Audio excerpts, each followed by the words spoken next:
What's up, guys? So a couple of days back, I posted this video titled "I Can Create Anything in Desmos," and as you guys can see, that video received some positive feedback.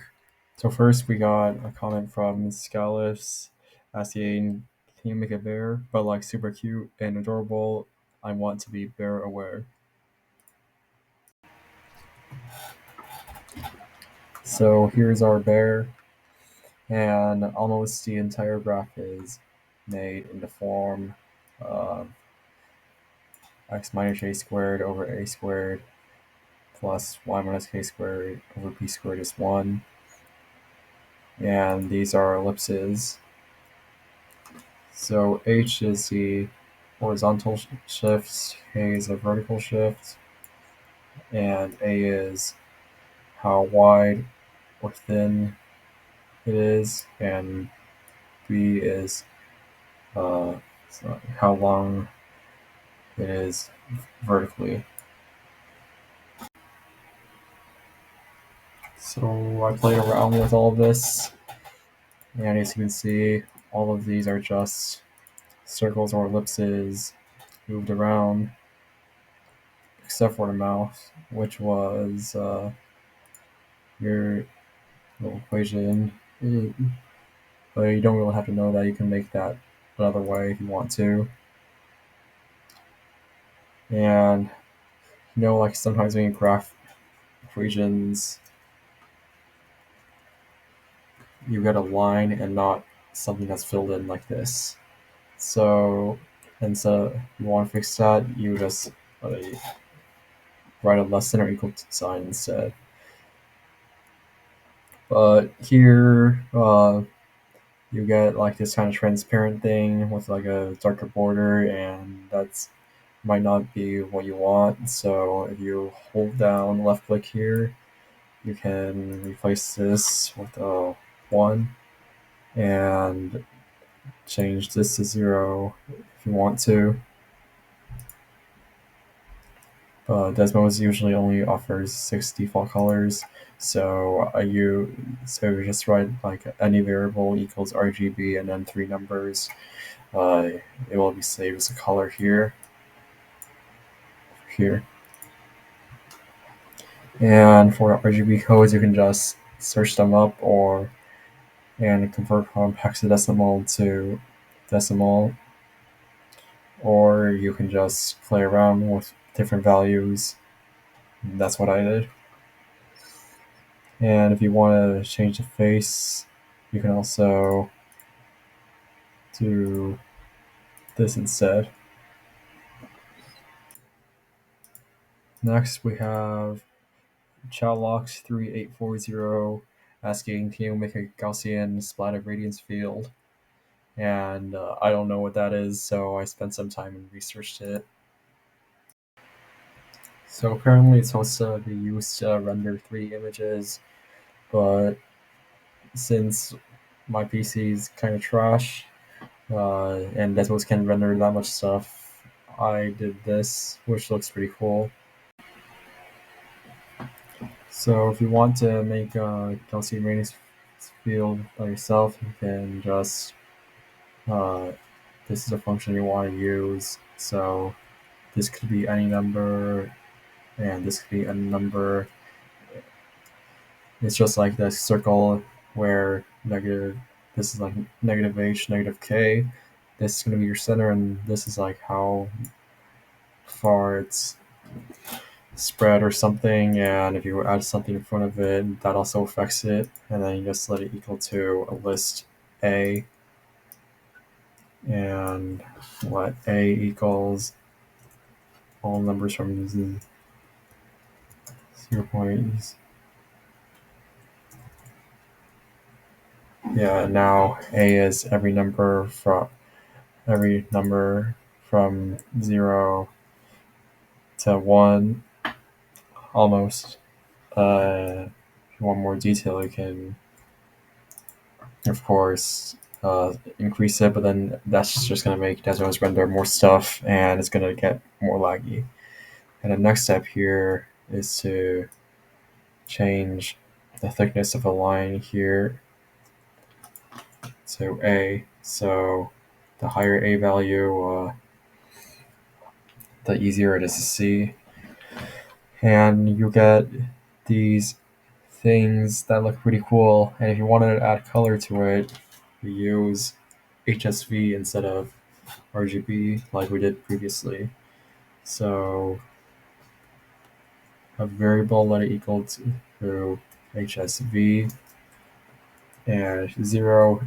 So the hue here, just let it range from 0 to 360. The saturation is like how gray it is. If it's 0, then it's very gray. If it's 1, then it's very not gray. And the brightness here is 1. If it's 0, then it's black, and if it's 1, then it's bright. So we can set this color to C here, and we get this. And you can, if you want to change the color, you can just put like a plus 10 here.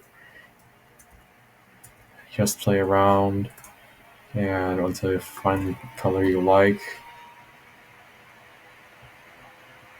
And if you wanted to add more blobs, you can also say you wanted to add one over here. Alright, that looks pretty cool actually. What if I do this? Make this one like less intense. Yeah, I'm probably gonna spend some time playing with this. Moving on, we got Foreskin asking me to make a plane crash, and apparently I know which one. Oh, obviously it's Air France Flight 447. Okay, so here we got some water here.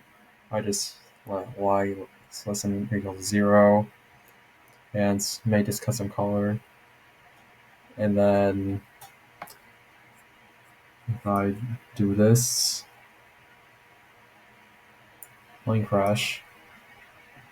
So how do I do this? So I let this variable a, and so the center of the image is a, f of a, and f of x is just a path that uh, the image is going to take, as you can see here.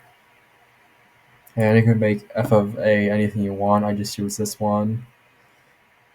So if you wanted to make it go in a slightly different path, like 3x, no, how about x over 5? It's gonna go like this, but it's less like a plane crash. So yeah, you can just play around it with this. Now let's see the suggestions from Discord server.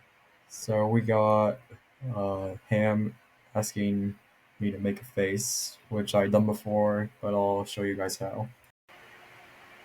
Okay, so not only did I make a face, I also made a rotating face, and I'll show you guys how to do that.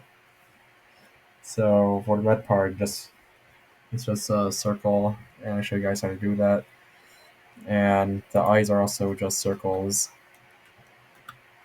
but then we change the center, so its coordinates are 3 cosine A, 3 sine A, and here it's just 3 cosine A plus pi over 2, 3 cosine A plus pi over 2.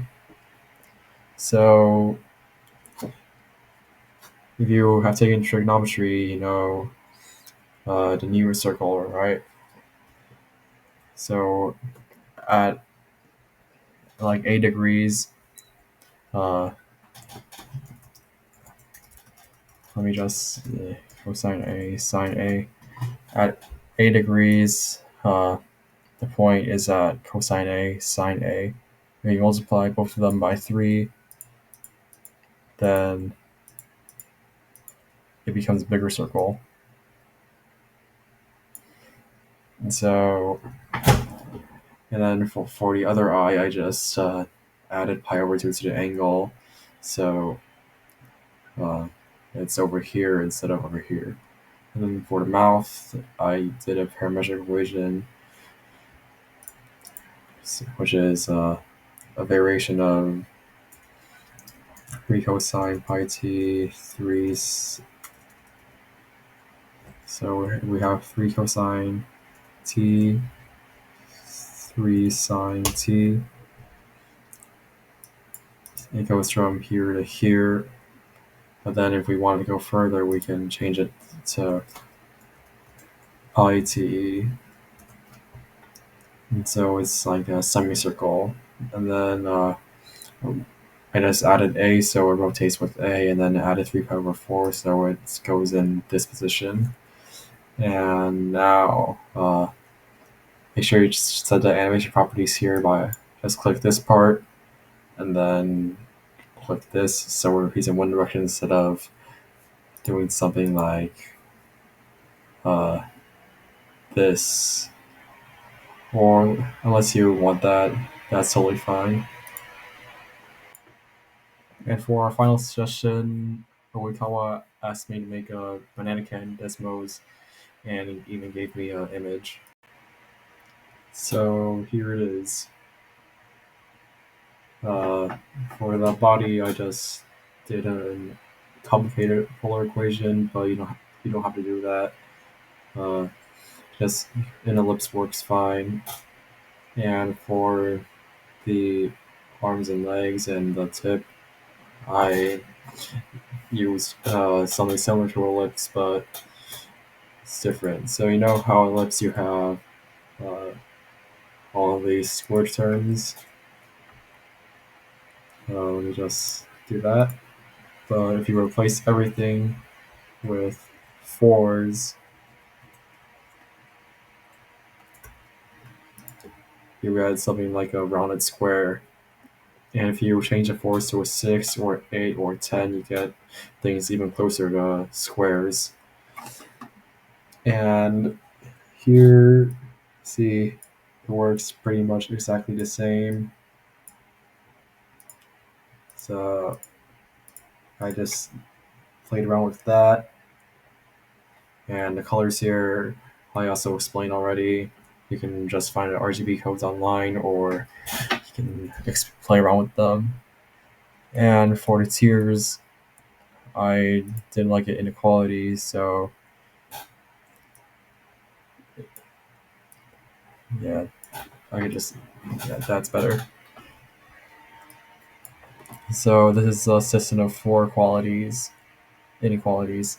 So first one is y is less than this, and then if I add this part, it's just another parabola. You get it's the part that's greater than y is greater than this parabola but less than this parabola, so it's somewhere in between.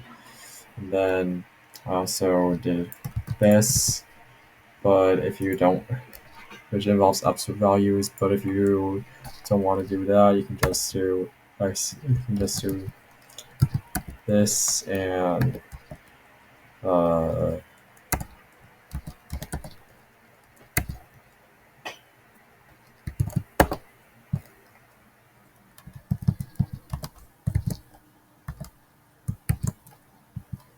wait, am I tripping?